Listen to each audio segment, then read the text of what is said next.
Mr. Prime Minister, Mr. Defense Minister, General, allow me to introduce myself. My name is François Rousseau. I'm in charge of an informal research group, which does not appear in your organization charts. Our president, to whom I personally and exclusively refer, thought it useful, if not necessary, that I clarify for you a certain number of issues. You think that as initiates you're better informed than most people. Allow me to doubt it. At this very moment, things are taking place. They are somehow serious enough for the informations and documents that I kept for you be revealed to you now. In a word, a manipulative operation unparalleled to this day on a planetary scale is being implemented and will be the final subject of my talk. As regards our era, everything in reality started just before World War II. Hitler had broken certain taboos, such as taking recourse to occultism and secret societies.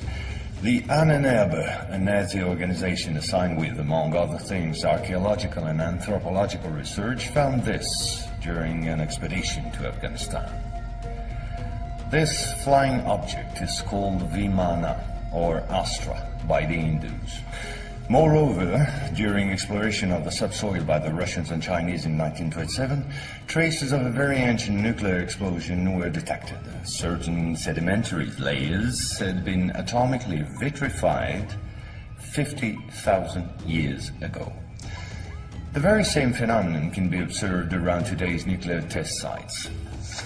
One must understand that Hitler, thanks to these discoveries which he took highly seriously, was going to open a Pandora's box which no government, whether friend or enemy, wished to close afterward.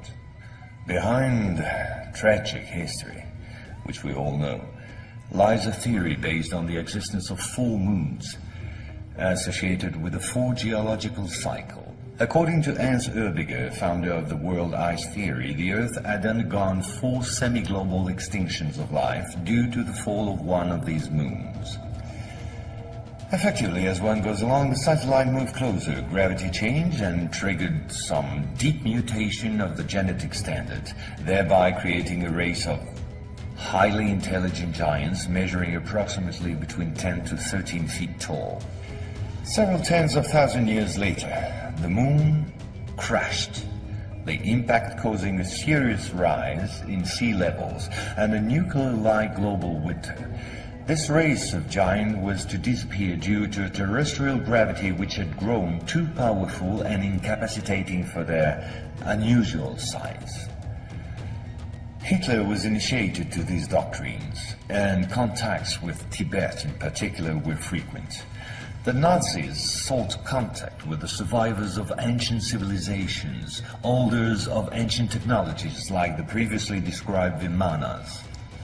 One of these civilizations spread out over the entire planet more than 600 pyramids made of stone, earth, and even iron.